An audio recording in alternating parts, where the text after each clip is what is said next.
I didn't really talk to anybody about it until my mom came up to me one morning and she was like, "Why were you out of your room last night?" And I was like, what are you talking about? And she said, "Well, you came out of your room and you tried to go into the kitchen and grab a fork, and I stopped you from doing it, and I asked you why, and you were like, 'Oh, I don't know.' And then you went back into your room." I'm like, I guess I must have been asleep or something. I don't know. And then I kind of told my mom about what I was experiencing in the hotel. And then she told me about another experience she had where it was around New Year's, and my parents had a lot of parties there. So I think it was towards the end of the night, and she's like, I want to go to bed.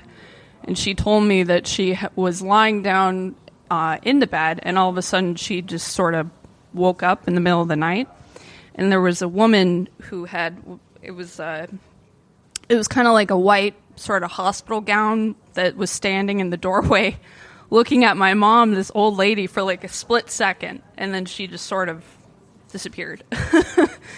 And she told me about that. And, her and I both went up to my dad and was saying like all these weird things that were happening to us. There was even one room in the hotel that no matter how much you cleaned it, it would still smell. Like any hardcore cleaners, anything like that, it just smelled like mildew. We had a guy come out to the hotel to look at the air conditioning, and it was just still like couldn't come out at all. So we told my dad about it, and he laughed and he said, "Oh, you guys are just, it's letting the hotel play tricks on you." And then at one point during a birthday party, it was around the time when the old Spider-Man movie had come out. This was like probably 2001 or something like that. And I had a couple of friends over, and I was sitting there, and we were arguing about how Spider-Man does the like spider web kind of thing. So I looked at my friends. I was like, no, you got to do it like this. And the second I did this, the power went out. And all my friends started screaming, and my mom runs in with like these 6-8-year-olds crying. And then my dad decided that this would be a perfect opportunity to throw a blanket over himself and hide in the hallway in this big hotel. And my dad is not small. My dad is like 6'4". So this big mass hiding while we were kind of stumbling around. And then he finally came up and was like, "Blah." And I burst into tears, and all of my friends looked at my dad, and they were like, "You need to say sorry. You should feel ashamed of yourself." And my dad was like, okay. But, yeah, I don't know. It was something that I can't really completely explain. And then around probably 2004, they just were mishandling funds, and then they turned the hotel into a condominium sort of complex. And then I ended up moving. But once we moved, I stopped sleepwalking. And, just those, I periodically get dreams about it, about people staring at me in hallways. So I can't really fully explain what happened, but it did definitely haunt me for a while. So thank you.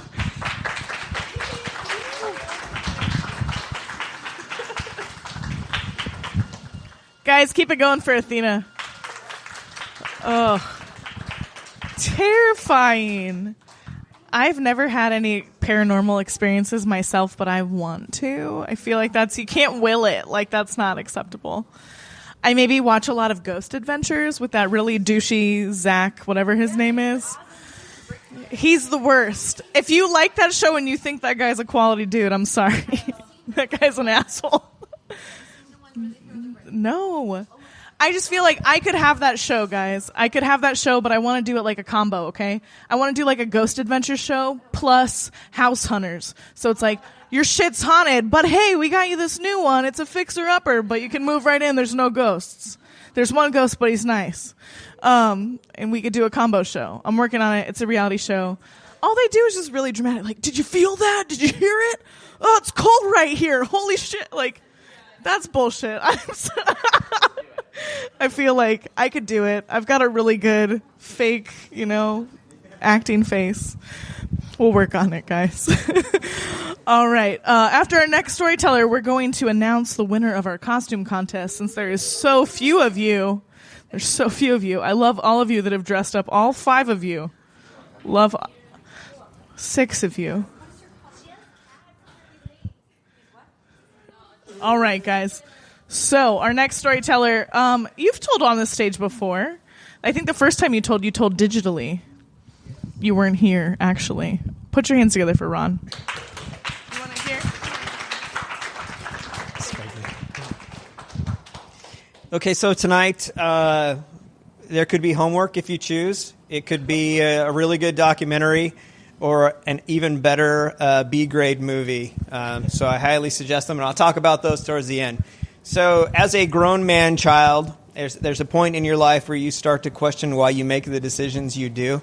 And as you get older, you'll think about this more. So I was thinking about this the other day, why I didn't like to camp. Like, why don't I like to go out into the woods and be one with nature and camp? And I was really giving this some thought, because it's uncomfortable, because nobody wants to poop in a bucket. Yeah, okay, But this actually, I gave it some thought. So this actually really goes back to my childhood. So when I was 11 years old, my family moved to England, and my dad was stationed at a military base out in the middle of the English countryside. It was beautiful. It was absolutely beautiful. Fields, and right behind my house was this dense, old-growth forest. So you're starting to see the theme here. It was actually very beautiful. It was off limits to all our kids, which meant bullshit. We're going to go play out in the woods, which is what we did. So as a small child, I'll say 11, let me go ahead and set the scene, because when I was a small child, it was all about E.T. and Poltergeist and shit. My life was, Stranger Things. It really was. So I jump on my banana seat bike, and me and the crew would roll out to the forest. Okay, so the forest was awesome because you could go out there. It was dark. You'd get lost. As an 11-year-old, not being wise to the worlds of poltergeists and the unnatural and the unknown and things like that, I would get out there as an 11-year-old, and I'd feel really weird about some things, certain places. They just felt like they had age. And, of course, England has some history.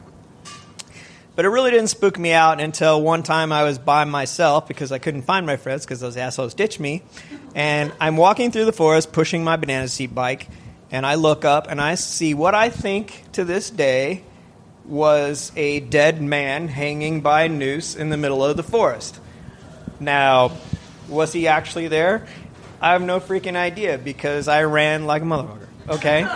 And to this day, there could be a dead body hanging in that forest, some unsolved crime. I have no idea. I never went back. Eventually, my family moved away. We moved away from England, and I didn't give it much thought until about the 2000s. I was watching one of those UFO encounter shows on the Discovery Channel with the dude with the weird hair, and they start talking about the Rendlesham Forest incident. Okay, so apparently what happened was the year before my family moved there, a no-shit UFO landed in that forest, and the military chased it around all night. They have footage of it. They have little markings on the ground. Their Geiger counters went whack. And then, of course, what does the military do? They blacked it all out. It never happened until we got to hear about it, in the year 2000, 20 years after it happens. And that's where I was playing as a small child, where some random UFO landed out in the middle of the forest. So I think that's solidified my desire not to camp in a forest, period. So for me, when as a grown man-child, when I watch things like The X-Files, I have to second-guess everything because... yeah, maybe I do believe. Maybe the truth is out there. I joined the Air Force, maybe thinking, hey, maybe I can get in on this. Hell, there's still a chance with the Space Force. Nevertheless, it has haunted me my entire life I highly recommend any of those shows because they'll take a piece of that stuff and just run wild with it, and my imagination runs with it as well. So thanks.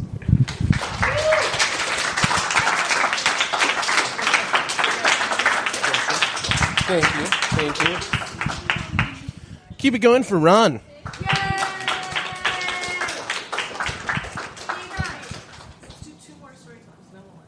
Okay. We're going to do 2 more storytellers, and then we're going to announce the winners of the costume contest. I've always had a very love-hate relationship with Halloween. I particularly don't like dressing up, as you can see by my horrible wig. But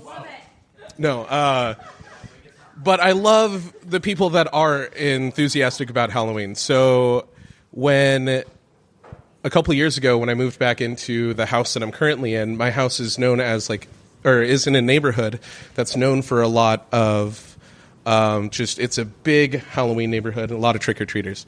So I was like, I'll be the old guy this year and pass out Halloween candy. Thanks.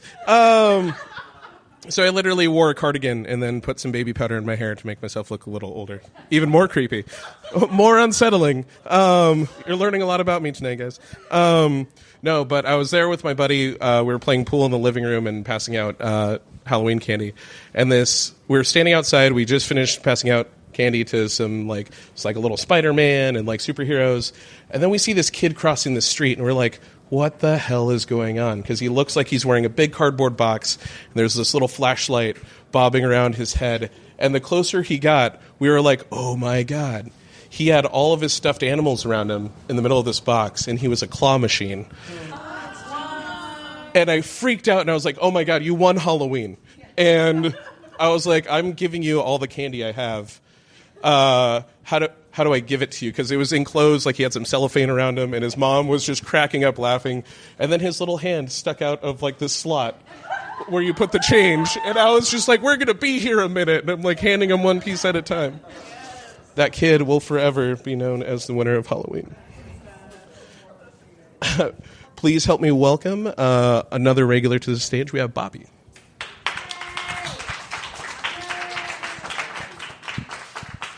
Also, try to guess what she is on her way up here to the stage.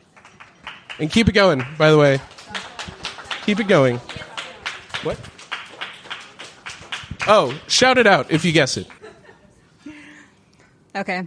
So you guys can continue to try to guess what we're dressed as for Halloween. But haunted, when I heard the theme of tonight, I don't really have any scary stories, and I was telling my boyfriend that I think it's because I always say when I watch scary movies, I'm like, they could never make a scary movie from me because I would not investigate anything like a sound, anything. I wouldn't investigate it. I'm like, no, but the movie would have ended right there at the beginning because I wouldn't go investigating. So, but just thinking of that word haunted, I guess the thing that really came to my mind, if I'm honest, I thought about, haunting, I thought about what's scared me. That's what I started kind of reflecting on is what's something that scared me and that's haunted me. And if I'm honest, my dad scared me a lot growing up during my childhood. And my dad he was a very good-looking guy. He had a big smile. He had the straightest teeth that I envied, especially somebody that had to have braces. He was funny. He was a good storyteller, very charismatic, really nice person, but he also battled alcohol and substance abuse his whole life. From what I understand, he first tried alcohol at 14 and just never stopped until he passed away and as a result of it. But growing up, I remember times of just being afraid of him, of being afraid of, if he was drinking, some of the stuff that he would do. And I remember one time that we wouldn't let him in the house and he was drunk and he started backing up away from our house. And my brother was like, what's Dad doing? He's just walking backwards away from the house. And we all looked out the kitchen window And all of a sudden he got to a certain point and he just started running towards our house and threw himself into our kitchen.